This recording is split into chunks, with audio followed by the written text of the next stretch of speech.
Vamos direto ao ponto. Sexta-feira à noite, Vila Belmiro. A gente está falando da penúltima chamada para o Santos no Brasileirão de 2025. O time, precisava vencer de qualquer jeito para respirar naquela luta contra o rebaixamento. E do outro lado, o Sport, né? Já rebaixado, basicamente ali para cumprir tabela. Exato. E o placar final, 3-0 para o Santos. Parece contar uma história muito simples. Mas é uma daquelas histórias em que o placar, olha, é a parte menos interessante de tudo. Com certeza. O que a gente viu ali foi um choque de realidades. De um lado, a psicologia do desespero, sabe? Um time se agarrando à sobrevivência com unhas e dentes. E do outro? A anatomia de um colapso. Uma equipe que, já tinha desistido. Foi menos um jogo de futebol e mais um estudo de caso, sobre o que acontece quando a pressão máxima encontra apatia total. E é exatamente essa a nossa análise de hoje. A gente quer desvendar as camadas por trás desses 90 minutos. Porque, vamos ser sinceros, o Santos não virou um time brilhante da noite pro dia. Não mesmo. O que aconteceu ali então? Foi milagre? Sorte? Ou foi de fato uma aula de estratégia sob pressão? A gente vai analisar as táticas, os momentos que definiram o jogo e, principalmente, o estado mental que levou uma equipe à euforia e a outra, ao constrangimento. Ok, vamos começar pelo Santos. A imagem que para mim define a noite é do Neymar entrando em campo. Sem dúvida. Honestamente, quando eu vi aquilo, ele com aquela proteção de 3 camadas no joelho, visivelmente limitado por uma lesão no menisco. Dava pra ver que ele não estava 100%. E a primeira reação foi: isso é loucura. É uma aposta do técnico do Juan Pablo Vojvoda que tinha tudo para dar espetacularmente errado.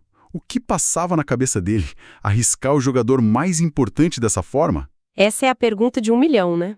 E a resposta tá na inteligência tática que veio junto com o risco. O que é fascinante aqui é que o Vojvoda não escalou o Neymar, que todo mundo conhece, aquele ponta veloz que vai para cima. Não. Ele escalou o Neymar possível daquela noite. Ele entendeu que, olha, a perna não ia responder, mas o cérebro dele, o cérebro estava intacto. Boa. Então, ele posicionou o Neymar como um meia avançado, um articulador central. A instrução parecia muito clara. Não precisa correr, só pensa. Faz a bola correr por você. Ou seja, ele pegou uma limitação física e transformou numa vantagem tática. Em vez de ter um jogador a menos na velocidade, ele ganhou um cérebro no centro de tudo. Exatamente. E funcionou. Nossa, funcionou à perfeição. Todas as jogadas de perigo, todas passaram pelos pés dele. Ele não precisou de explosão. É verdade. No primeiro gol, ele recebe a bola na entrada da área, com espaço, e tem a calma, a técnica para finalizar. Nos outros 2 gols, a origem é a mesma. A bola parada dele, um escanteio na cabeça do João Schmidt. E o outro que gerou toda a confusão do gol contra. Isso. Ele não foi o motor do time, ele foi o GPS.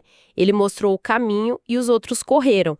Isso mostra um princípio, crucial para qualquer time sob pressão. Você não constrói sua estratégia em torno da condição ideal do seu craque. Você constrói em torno da condição real dele. Certo, mas vamos ser um pouco críticos aqui. Você descreveu essa mudança como genial. E claro, o resultado comprova. Mas eu fico me perguntando, foi genialidade ou foi um golpe de sorte gigantesco? Porque, colocar toda a responsabilidade num jogador lesionado contra um time que já desistiu do campeonato, isso não é um plano que funcionaria contra um adversário minimamente competitivo, certo? O esporte facilitou demais as coisas. Sem dúvida que facilitou e a gente vai chegar na performance do esporte. Mas não dá para tirar o mérito da decisão. Era a única carta que o Vojvoda tinha. E essa aposta no Neymar permitiu outra mudança ousada. Qual? Ele finalmente abriu mão daquele esquema com 3 volantes, que deixava o time lento, previsível. Sim, muito criticado. Ele sacou o Zé Rafael e montou um trio ofensivo com Barreal, Guilherme e Tiquinho Soares. O time ficou mais agressivo, mais propositivo, como uma das fontes descreveu. E aqui entra o ponto que prova que não foi só sorte. O quê? Essa estrutura ofensiva só parou em pé por causa da partida monstruosa da dupla de volantes William Arão e João Schmidt. É verdade. O João Schmidt fez talvez a melhor partida dele com a camisa do Santos. Coroada com um gol, inclusive. Eles foram um alicerce para essa aposta mais arriscada lá na frente. Foram a sala de máquinas. Eles garantiram que a defesa não ficasse exposta, sabe? O que a gente viu foi um ecossistema funcionando.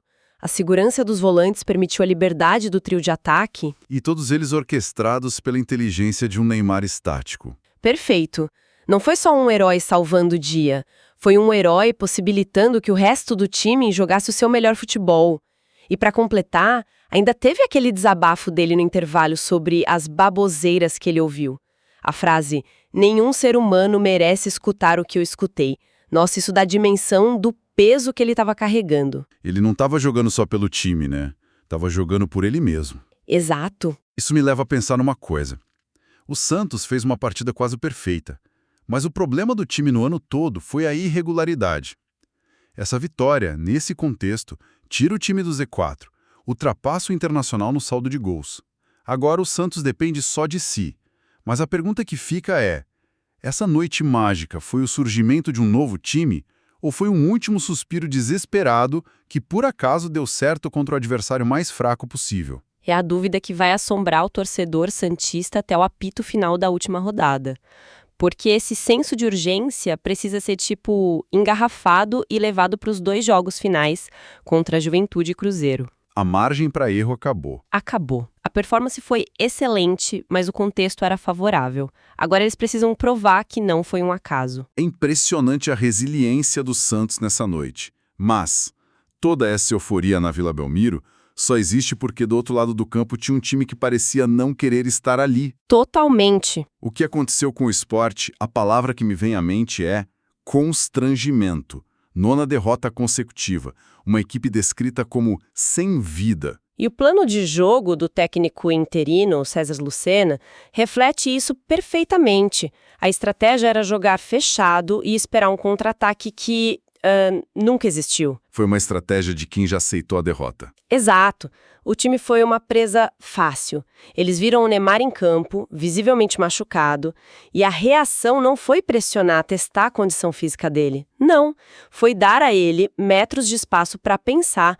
Foi uma falha tática primária, não neutralizar a única e mais óbvia fonte de perigo do adversário. Essa apatia tática, ela transbordou para a atitude dos jogadores de uma forma que viralizou e causou uma revolta enorme na torcida. Ah, aquela cena. Minutos depois de sofrer o primeiro gol, os jogadores Mateuzinho e Léo Pereira foram flagrados pelas câmeras conversando e sorrindo com o Neymar. Eu vi a cena e, assim, é difícil de acreditar. É uma desconexão completa com a realidade do clube. É um episódio que diz muito mais do que a derrota em si.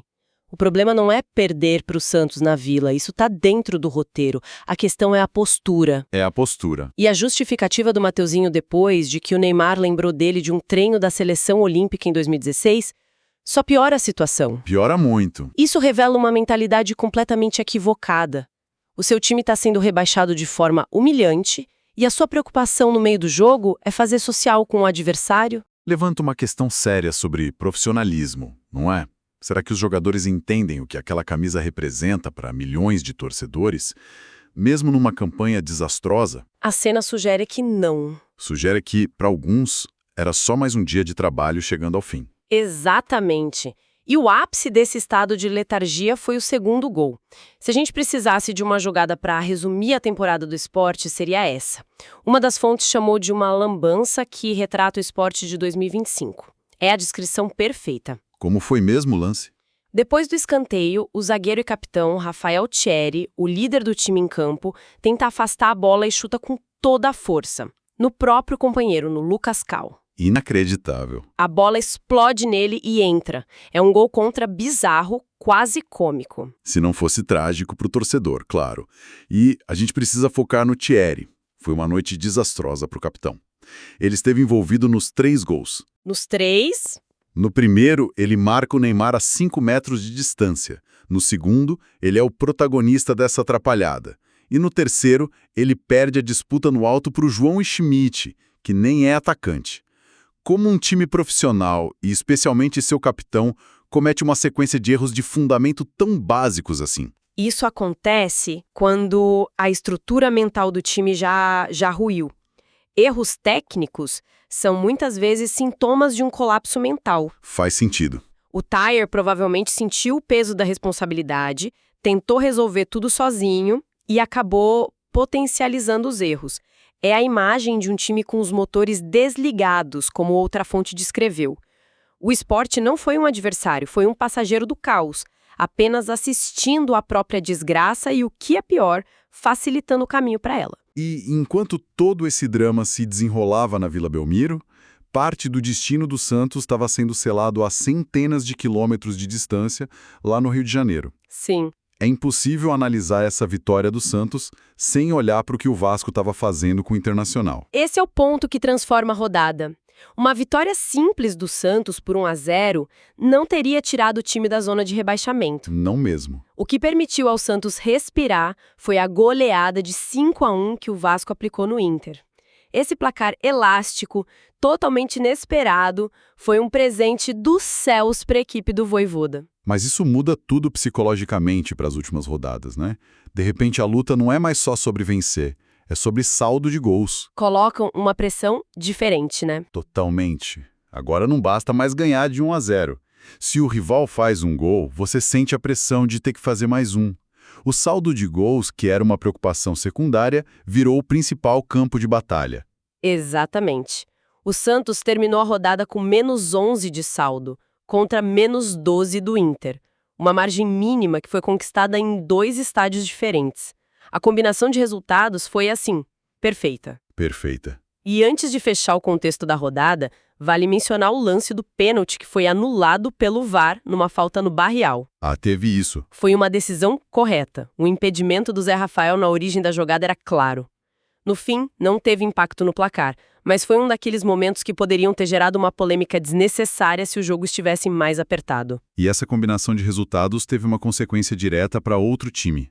Selou matematicamente o rebaixamento do Juventude. Pois é. E aí vem a ironia do roteiro do campeonato.